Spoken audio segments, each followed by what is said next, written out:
Place the transfer bench transversely over the tub. Make sure to use safe manual handling technique by lifting with your legs and keeping your back straight to avoid injury.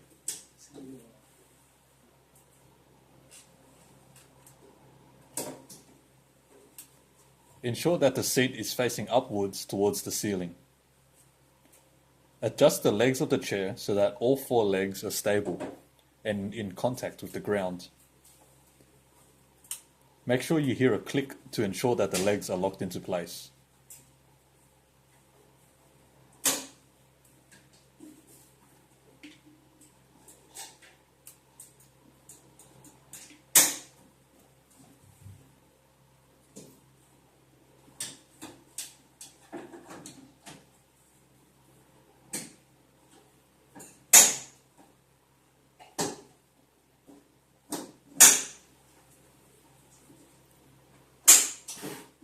Check if the board is secure and stable before use.